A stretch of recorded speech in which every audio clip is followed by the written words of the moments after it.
राधे राधे दोस्तों। ईश्वर आप सभी की सभी मनोकामनाओं को पूर्ण करे और आप सभी को स्वस्थ और खुश रखे। चलिए कहानी शुरू करते हैं। हमारी आज की कहानी का शीर्षक है जब पिता के दोस्त ने ही किया दुराचार। बबीता की नज़रें अभी भी दरवाजे पर ही टिकी थीं। इसी दरवाजे से अभी अभी महिमा अपने पति के साथ निकली थी। पीली साड़ी, सादगी से बनाया जूड़ा, माथे पर बिंदिया, मांग में सिंदूर, हाथों में भरी भरी चूड़ियाँ, कुल मिलाकर संपूर्ण भारतीय नारी की छवि को साकार करती महिमा बहुत खूबसूरत लग रही थी। गोद में लिए नन्हे बच्चे ने एक स्त्री को माँ के रूप में परिवर्तित कर कितना गरिमामय बना दिया था। बबीता ने अपना सिर कुर्सी पर टिकाकर आराम की मुद्रा में आंखें बंद कर लीं। उनकी आंखों में 3-4 साल पहले के वे दिन चलचित्र की भांति घूम गए, जब महिमा के मम्मी पापा उसे काउंसलिंग के लिए बबीता के पास लाए थे। बबीता सरकारी हॉस्पिटल में मनोवैज्ञानिक है, साथ ही सोशल काउंसलर भी। हॉस्पिटल के व्यस्त लम्हों में से कुछ पल निकालकर वे सोशल काउंसलिंग करती हैं। अवसाद से घिरे और जिंदगी से हारे, हताश निराश लोगों को अंधेरे से बाहर निकालकर उन्हें फिर से जिंदगी के रंगों से परिचित करवाना ही उनका एकमात्र उद्देश्य है। महिमा को 3-4 साल पहले बबीता के हॉस्पिटल में भर्ती करवाया गया था। छत के पंखे से लटककर आत्महत्या की कोशिश की थी उसने, मगर वक्त रहते उसकी मां ने देख लिया और उसे तुरंत हॉस्पिटल लाया गया। समय पर चिकित्सा सुविधा मिलने से महिमा को बचा लिया गया था, मगर बबीता पहली ही नज़र में भांप गई थी कि उसके शरीर से भी ज़्यादा उसका मन आहत और जख्मी है। बबीता ने हकीकत जानने के लिए महिमा की माँ से बात की। पहले तो वे ना नुकुर करके टालती रहीं, मगर जब बबीता ने उन्हें पूरी बात को गोपनीय रखने और उनकी मदद करने का भरोसा दिलाया, तब जाकर उन्होंने अपने आधे अधूरे शब्दों और इशारों से जो बताया, उसे सुनकर बबीता का मासूम महिमा पर स्नेह उमड़ आया। महिमा की माँ ने उन्हें बताया कि महिमा दुराचार का शिकार हुई है, और वह भी अपने पिता के खास दोस्त के द्वारा। पिता का जिगरी दोस्त होने के नाते उनके घर में उसका बिना रोक टोक आना जाना था। कोई शक करे भी तो कैसे? उसकी सबसे छोटी बेटी महिमा की सहेली भी थी। दोनों एक ही क्लास में पढ़ती थीं। एक दिन महिमा अपनी सहेली से एक प्रोजेक्ट फाइल लेने उसके घर गई। तब सहेली अपनी माँ के साथ बाजार गई हुई थी। घर में कोई नहीं था। अतः उसके पापा ने कहा कि तेरी सहेली का बैग अंदर रखा है, अंदर जाकर ले ले जो भी लेना है। उसके बाद उन्होंने घर में अकेला होने का फ़ायदा उठाकर महिमा के साथ जो किया, उसकी कल्पना कोई भी नहीं कर सकता। उसके बाद जब महिमा वापस घर आई तो वो चुपचाप कमरे में जाकर सो गई। सुबह उसे तेज बुखार चढ़ गया था। हमने इसे काफ़ी हल्के में लिया। कई दिनों तक जब महिमा कॉलेज भी नहीं गई तो हमने सोचा शायद क्लास नहीं लग रहे होंगे। फिर एक दिन जब इनके दोस्त घर आए तो हमेशा की तरह उन्हें पानी का ग्लास देने को भागने वाली महिमा कमरे में जाकर छिप गई। तब मेरा माथा ठनका। मैंने महिमा का सिर सहलाते हुए उसे विश्वास में लिया, उसे बहुत प्यार किया। तो उसने सुबकते सुबकते इस घिनौनी घटना का जिक्र किया, जिसे सुनकर मेरे तन बदन में आग लग गई। मैंने तुरंत इसके पापा से पुलिस को शिकायत करने के लिए कहा, मगर इन्होंने मुझे शांति से काम लेने को कहकर समझाया कि पुलिस स्टेशन में एफआईआर दर्ज कराकर केस करना तो बहुत आसान है, मगर उसकी पेशियां भुगतना बहुत कष्टदायी होता है।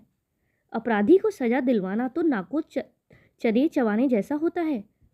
सबसे पहले तो अपराध को साबित करना ही मुश्किल होता है, क्योंकि ऐसे केस में कोई गवाह नहीं होता। फिर हर पेशी पर जब महिमा को वकीलों के नंगे करते सवालों के जवाब देने पड़ेंगे, तो हमारी फूल सी बेटी को फिर से उस हादसे को जीना पड़ेगा। अभी तो यह बात सिर्फ हमारे बीच ही है। जब समाज में चली जाएगी तो बेटी का जीना मुश्किल हो जाएगा। पूरी जिंदगी पड़ी है उसके सामने, कौन ब्याहेगा उसे? कुछ देर रुककर महिमा की माँ ने एक उदासी सी सांस ली और फिर आगे कहना शुरू किया। बेटी का हाल देखकर मन तो करता था कि उस दरिंदे को भरे बाजार में गोली मार दूं, मगर पति की बात में भी सच्चाई थी। बेटी का वर्तमान तो खराब हो ही चुका था, कम से कम उसका भविष्य तो खराब न हो। यही सोचकर हमने कलेजे पर पत्थर रख लिया। महिमा को समझा बुझाकर फिर से कॉलेज जाने को राजी किया। भाई उसे लेने और छोड़ने जाता। मैं भी सारा दिन उसके आसपास ही रहती, उसे आगा पीछा समझाती, मगर उसकी उदासी दूर नहीं हो सकी। इसी बीच एक दिन मैं थोड़ी देर के लिए पड़ोसिन के घर किसी काम से गई तो इसने यह कदम उठा लिया। बबीता बड़े ध्यान से सारा घटनाक्रम सुन रही थी। जैसे ही महिमा की माँ ने अपनी बात खत्म की, बबीता जैसे नींद से जागी। यूं लग रहा था मानो वे सुन नहीं रही थीं, बल्कि इस सारे घटनाक्रम को जी रही थीं। उन्होंने महिमा की माँ से महिमा को अपने घर लाने के लिए कहा। पहली बार बबीता के सामने महिमा ने अपनी जुबान नहीं खोली, चुपचाप आंखें नीचे किए रही। दूसरी बार भी कुछ ऐसा ही हुआ। बस फर्क इतना था कि इस बार महिमा ने नजरें उठाकर बबीता की तरफ देखा था। इसी तरह 2 और सिटिंग्स हुई थी। बबीता उसे हर तरह से समझाने की कोशिश करती, मगर महिमा चुपचाप खाली दीवारों को ताकती रहती। एक दिन महिमा ने बहुत ही ठहरे हुए शब्दों में बबीता से कहा, बहुत आसान होता है सब कुछ भूलकर आगे बढ़ने और जीने की सलाह देना, मगर जो मेरे साथ घटित हुआ वह मिट्टी पर लिखा वाक्य नहीं जिसे पानी की लहरों से मिटा दिया जाए। आप समझ ही नहीं सकती उस दर्द को जो मैंने भोगा है। जब दर्द देने वाला कोई अपना ही हो तो तन से भी ज़्यादा मन लहूलुहान होता है। और फिर वह फपक पड़ी। बबीता उसे सीने से लगाकर मन ही मन बुदबुदाई कि यह दर्द मुझसे बेहतर और कौन समझ सकता है मेरी बच्ची। महिमा ने आश्चर्य से बबीता की ओर देखा। उनकी छलकी आंखें देखकर वह अपना रोना भूल गई। बबीता उसकी बाँह थामकर उसे 20 वर्ष पहले की यादों की गलियों में ले गई। स्कूल के अंतिम वर्ष में फेयरवेल पार्टी से लौटते वक्त रात अधिक हो गई थी। मैं और मेरी सहेली दीपा दोनों परेशान सी ऑटो की राह देख रही थीं। तभी एक कार हमारे पास आकर रुकी। हम दोनों कुछ समझ पाती उससे पहले ही 2 गुंडों ने मुझे कार में खींच लिया। दीपा अंधेरे का फ़ायदा उठाकर भागने में कामयाब हो गई। उसने किसी तरह मेरे घर वालों को खबर दी, मगर जब तक वे मुझ तक पहुंच पाते, गुंडे मेरी इज्जत को तार तार कर मुझे बेहोशी की हालत में सड़क के किनारे फेंक कर जा चुके थे। मुझे अधमरी हालत में घर लाया गया। माँ पापा रोते धोते खुद को कोसते रह गए। मुझे अपने आप से घिन होने लगी। मैंने कॉलेज जाना छोड़ दिया। घंटों बाथरूम में अपने शरीर को रगड़ रगड़ कर नहाती, मगर फिर भी उस लिजलिजे स्पर्श से अपने आप को आज़ाद नहीं कर पाती। मुझे लगता मानो सैकड़ों कॉकरोच मेरे शरीर पर रेंग रहे हों। एक दिन मुझे एहसास हुआ कि उस हादसे का अंश मेरे भीतर आकार ले रहा है। तब मैंने भी तुम्हारी ही तरह अपनी जान देने की कोशिश की, मगर जान देना इतना आसान नहीं था। मेरी कुछ भी समझ में नहीं आ रहा था कि मैं क्या करूं। मैं बिल्कुल टूट चुकी थी। मेरी इस मुश्किल घड़ी में मेरी माँ मेरे साथ थी। उन्होंने मुझे समझाया कि मैं क्यों उस अपराध की सज़ा अपने आप को देने पर तुली हूँ जो मैंने किया ही नहीं। शर्म मुझे नहीं, उन दरिंदों को आनी चाहिए। धिक्कार उन्हें होना चाहिए। और एक दिन माँ मुझे अपनी जान पहचान के डॉक्टर के पास ले गई। उन्होंने मुझे इस पाप की निशानी से छुटकारा दिलाया। वह मेरा नया जन्म था और उसी दिन मैंने ठान लिया था कि आज से मैं अपने लिए नहीं बल्कि अपने जैसों के लिए जीऊँगी। मुझे खुशी होगी अगर मैं तुम्हें वापस जीना सिखा सकूं। बबीता ने सब कुछ एक ही सांस में कह डाला, मानो वो भी आज एक बोझ से मुक्त हो गई हूँ। आपको समाज से डर नहीं लगा? महिमा ने आश्चर्य से पूछा। कैसा डर? किस समाज से? अब मैं हर डर से आज़ाद हो चुकी थी। वैसे भी मेरे पास खोने के लिए बचा ही क्या था? अब तो मुझे सब कुछ वापस पाना था। फिर क्या हुआ? मेरा मतलब, आप यहाँ इस मुकाम तक कैसे पहुँची? महिमा को अभी भी बबीता की बातों पर यकीन नहीं हो रहा था।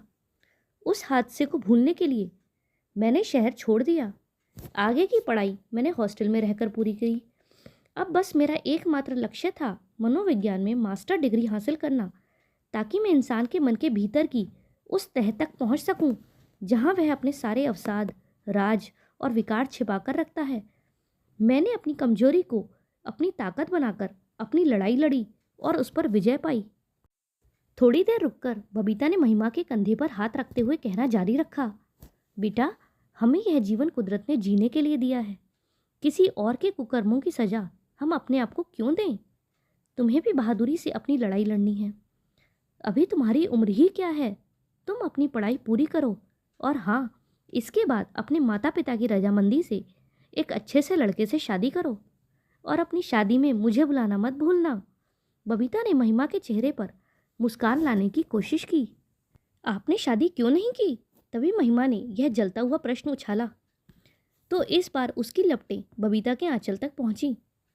एक लंबी सांस लेकर वह बोली, हाँ, यहाँ मैं चूक गई। मेरे साथ पढ़ने वाले डॉक्टर विवेक ने मेरे सामने शादी का प्रस्ताव रखा था। मैं भी उन्हें पसंद करती थी, मगर मेरी साफ गोई शायद उन्हें पसंद नहीं आई।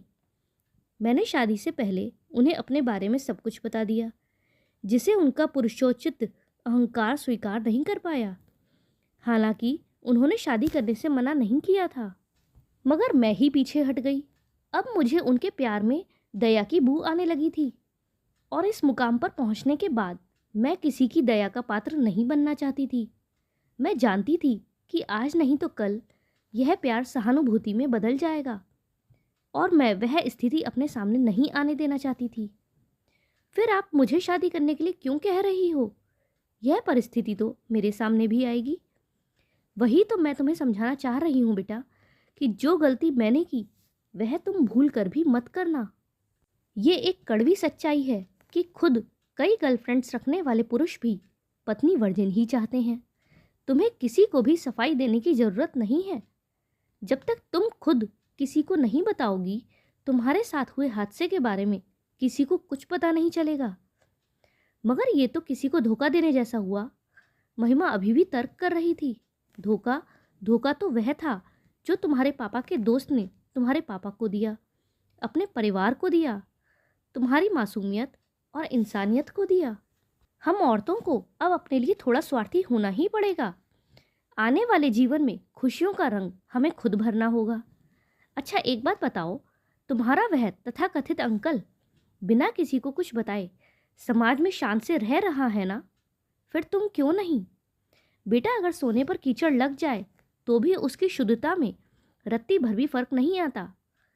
तुम्हें भी इस हादसे को एक बुरा सपना मानकर भूलना होगा, कहकर बबीता ने उसे सोचने के लिए छोड़ दिया। अगर अंकल ने मुझे ब्लैकमेल करने की कोशिश की तो? महिमा ने अपनी शंका जाहिर की। वह ऐसा नहीं करेगा, क्योंकि ऐसा करने पर खुद उसकी पहचान भी तो उजागर होगी और फिर कोई भी व्यक्ति अपने परिवार और समाज के सामने जलील नहीं होना चाहेगा, बबीता ने अपने अनुभव के आधार पर कहा। बात महिमा की समझ में आ गई थी। वह पूरे आत्मविश्वास के साथ उठी, फिर बबीता जी को कसकर गले लगाया और जोश के साथ चैम्बर से निकल गई। उसके कॉलेज के लास्ट ईयर के फाइनल एग्ज़ाम का टाइम टेबल आ चुका था। उसने मन लगाकर परीक्षा दी और प्रथम श्रेणी में पास हुई। उसके बाद उसने कंप्यूटर का बेसिक कोर्स किया और फिर उसी संस्थान में काम करने लगी। साल भर पहले एक अच्छा सा लड़का देखकर उसके घर वालों ने उसकी शादी कर दी। बबीता भी उसकी शादी में शामिल हुई थी। आज महिमा की खुशी देखने लायक थी। जैसे ही महिमा ने बबीता को देखा, तुरंत इशारों से उन्हें अपने पास बुलाया और उन्हें गले लगाकर उनसे बोली, आज मैं जो कुछ भी हूँ सिर्फ आपकी बदौलत हूँ। उसके बाद महिमा आज ही बबीता से मिलने आई थी, अपने बेटे के नामकरण का निमंत्रण देने।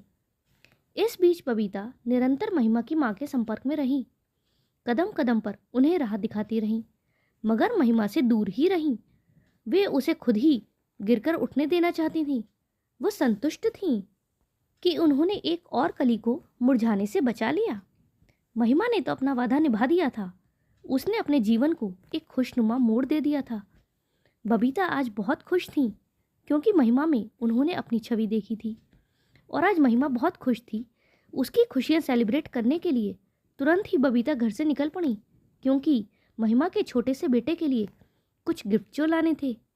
दोस्तों, आपको ये कहानी कैसी लगी कमेंट में ज़रूर बताइएगा। अगर पसंद आई हो तो वीडियो को लाइक करें और चैनल पर नए हों तो चैनल को सब्सक्राइब करें। हमारे साथ अंत तक बने रहने के लिए धन्यवाद। जय श्री राधे।